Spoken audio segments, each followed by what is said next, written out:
Hello साथीहरू, हाम्रो रमाइलो कथामा तपाईलाई स्वागत छ। मेरो भतिजोलाई सेतो घोडी चढ्ने ठूलो रहर थियो। उसले मलाई हरेक दिन काकी म तपाईको सेतो घोडा चढ्न चाहन्छु भन्थ्यो। कहिलेकाहीँ म हाँसेर टाढ्थे, तर उसले हरेक दिन जुद्दी गर्न थाल्यो। मेरो भतिजो मसँग पढ्न आएको थियो। ती दिनहरूमा मेरो श्रीमान विदेशमा हुनुहुन्थ्यो। मेरो भतिजो सानै उमेरको थियो, तर बिस्तारै उसमा धेरै परिवर्तन आउन थाल्यो। बहाना बनाएर मेरो नजिक आउने गर्थ्यो र फेरि काकी म तपाईको सेतो घोडा चढ्न चाहन्छु भनेर जिद्दी गर्थ्यो। तर म उसलाई बच्चा सम्झेर टाढ्थेँ। एक दिन मुसलधारे वर्षा भइरहेको थियो। त्यसै दिन म मेरो श्रीमानलाई धेरै सम्झिरहेकी थिएँ। तर यसबेला मेरो भतिजो मेरो कोठामा आएर घोडा चढ्नै पर्छ भनेर जिद्दी गर्न थाल्यो। मैले भतिजीको कुरा माने। मैले भने, भन त आज मैले के गर्नुपर्छ? तर भतिजोले मलाई जुन तरिका बतायो त्यो सुनेर तपाईहरू छक्क पर्नुहुनेछ।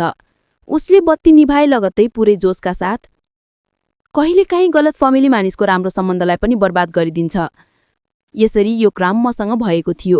यो कहानी ती दिनहरूको हो जब मेरो भर्खरै विवाह भएको थियो। म विवाह गरेर आफ्नो ससुराली आएकी थिएँ। म गरिब परिवारकी थिएँ।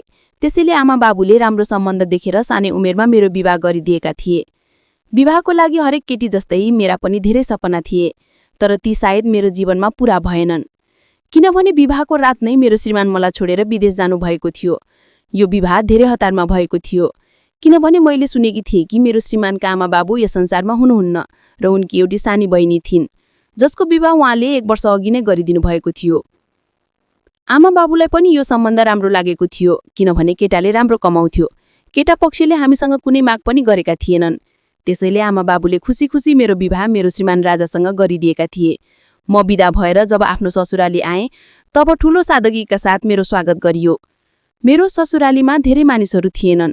जब म मेरो श्रीमानको कोठामा गएँ, तब मेरो श्रीमानले कोठालाई पुरै फूलहरूले सजाउनु भएको थियो। आजको रात मेरो लागि ठूलो मायालु थियो। आजको रातको लागि हरेक केटी आफ्नो श्रीमानको बेसब्रीले प्रतीक्षा गर्छिन्। म पनि लामो घुम्टो ओढेर बसिरहेकी थिएँ र आउने घडीको बारेमा सोचिरहेकी थिएँ। फेरि आधा घण्टा पछि मेरो श्रीमान कोठामा आउनुभयो। मेरो श्रीमान आउने बित्तिकै कोठालाई भित्रबाट बन्द गरिदिनु भएको थियो र फेरि बसेर ठूलो मायाले मसँग कुरा गर्नुभएको थियो। सुरुमा त मलाई धेरै हिचकिचाहट भइरहेको थियो, तर बिस्तारै म पनि उहाँसँग कुरा गर्दै मैत्रीपूर्ण भइसकेकी थिएँ। अब मलाई पनि कुनै लाज थिएन। मेरो श्रीमानले मेरो हात समातेर मलाई आफ्नो मायाको इजहार गर्नुभएको थियो। मेरो श्रीमानले छुने बित्तिकै मेरो मुटुको धड्कन बढ्न थालेको थियो। फेरि श्रीमानले बत्ती निभाएर धेरै माया बर्साउन थाल्नु भएको थियो। फेरि धेरै घण्टाको ढिलाइपछि मेरो श्रीमानले मलाई भन्नुभयो कि उहाँ भोलि बिहानै कामको सिलसिलामा विदेश जानुहुनेछ। जुन सुनेर म पुरै स्तब्ध भइसकेकी थिएँ। मेरो श्रीमान भन्नुहुन्थ्यो कि उहाँलाई अफिसको कामबाट छुट्टी मिलिरहेको छैन, त्यसैले उहाँलाई जागिर धेरै आवश्यक छ। उहाँ छिटै फर्किनुहुनेछ, तिमी निराश नहो। तर श्रीमानको कुरा सुन्ने बित्तिकै म पुरै उदास भइसकेकी थिएँ। भला कुनै पनि केटी आफ्नो विवाहको दोस्रो दिन नै आफ्नो श्रीमानलाई विदेश जान अनुमति दिन्छ र? ममा त बिल्कुलै हिम्मत थिएन। म उदास गरेर बसिरहेकी थिएँ। मेरो श्रीमान मलाई मनाउने पुरै कोसिस गरिरहनु भएको थियो, तर दिनभरिको थकाइको कारण म छिटो निन्द्राको काखमा हराइसकेकी थिएँ। बिहान जब म उठेँ तब मैले देखेँ कि मेरो श्रीमान विदेश जानको लागि तयार भइरहनु भएको छ। मैले उहाँलाई रोक्ने पनि कोसिस गरेकी थिएँ। मैले भने केही दिनपछि जानुहोला, तर उहाँले भन्नुभयो कि उहाँलाई जरुरी काम छ र उहाँ कामबाट छुट्टी लिन सक्नुहुन्न। उहाँ भन्नुहुन्थ्यो कि तिमी चिन्ता नगर, म छिटै फर्किनेछु। म भर्खरै घरमा आएकी थिएँ, त्यसैले मैले धेरै कुरामा बहस गरिन। म पनि मन उदास गरेर उहाँलाई खुसी जान अनुमति दिए। श्रीमान गएपछि म धेरै चिन्तित भइसकेकी थिएँ, किनभने पुरै घरमा म बिल्कुलै एक्लै थिएँ। मसँग कुनै विकल्प थिएन, त्यसैले मैले घरको कामकाज गर्न सुरु गरेँ। मेरो श्रीमानको घर धेरै ठूलो थियो र साथै घरको पछाडिको भागमा घोडाको एउटा सानो अस्तबल बनाइएको थियो, जहाँ 2-3 घोडा राखिएका थिए। मलाई सानैदेखि जनावरहरूसँग धेरै लगाव थियो, त्यसैले मैले घरको कामकाज सकेर घोडालाई खाना दिन गएँ। तीमध्ये एउटा घोडा सेतो रङको थियो, जुन हेर्नमा धेरै सुन्दर थियो। त्यसलाई देखेर मलाई त्यससँग धेरै लगाव भइसकेको थियो। ती मोडीहरू पनि म जस्तै यस घरमा पुरै एक्लै थिए। घोडालाई खाना दिएपछि म फेरि आफ्नो कोठामा आएकी थिएँ र मेरो श्रीमानलाई फोन लगाउन थालेँ।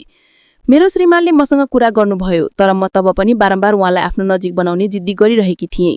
तर उहाँ बारम्बार मलाई यही भन्नुहुन्थ्यो कि तिमी केही दिन प्रतीक्षा गर, केही दिनपछि मेरो भतिजो हाम्रो घरमा आएर बस्नेछ, किनभने यहाँबाट उसले आफ्नो थप पढाइ पूरा गर्नेछ। हाम्रो घर नजिकै धेरै राम्रा कलेजहरू छन्, त्यसैले उसले यहाँ बसेर आफ्नो थप पढाइ पूरा गर्नेछ र तिम्रो पनि मन लाग्नेछ। श्रीमानको कुरा सुनेपछि म केही बेर शान्त भएँ। मलाई पनि यो सही लाग्यो कि कोही सायद यस घरमा आएर बस्नेछ भने मेरो पनि मन लाग्नेछ। मैले मेरो श्रीमानसँग केही बेर मायालु कुरा गरेँ र त्यसपछि हामी दुवैले फोन राखिदियौँ। केही बेरपछि मैले आराम गरेर त्यसपछि घोडाको अस्तबलमा गएर उनीहरूलाई चारो दिने सुरु गरेँ। आज जुन मेरो सेतो रङको घोडी धेरै उफ्रिरहेकी थिए। सायद त्यो अलि स्वतन्त्र हुन चाहन्थ्यो, किनभने त्यसलाई पनि कति दिनदेखि डोरीले बाँधिएको थियो। जब म ती घोडाहरूलाई चारा दिइरहेकी थिएँ तब पछाडिबाट अरमान पनि मेरो छेउमा आएर उभियो र फेरि मलाई भन्न थाल्यो कि काकी, मलाई यो सेतो रङको घोडी धेरै मनपर्छ र भन्न थाल्यो कि यो ठ्याक्कै तपाईँ जस्तै सुन्दर छ। तपाईँको सुन्दरता देखेर कसैको मन पनि मोहित हुन सक्छ। यस घोडीको जुन नीलो आँखा छ त्यसलाई देखेर कोही पनि फिदा हुन सक्छ। फेरि कुरामा अरमानले मलाई यस्तो कुरा भन्यो जुन सुनेर मेरो होस उड्यो। उसले मलाई भन्न थाल्यो, काकी, मलाई आफ्नो सेतो घोडको सवारी गराउनुहोस्। केही बेर त म उसको प्रश्न सुनेर चुप लागि भएँ। फेरि त्यसपछि म हाँसेर उसको कुरा टार्दै भएँ। केही बेर हामी त्यही अस्तबलमा कुरा गर्यौं र त्यसपछि हामी दुवै घरमा आएका थियौं।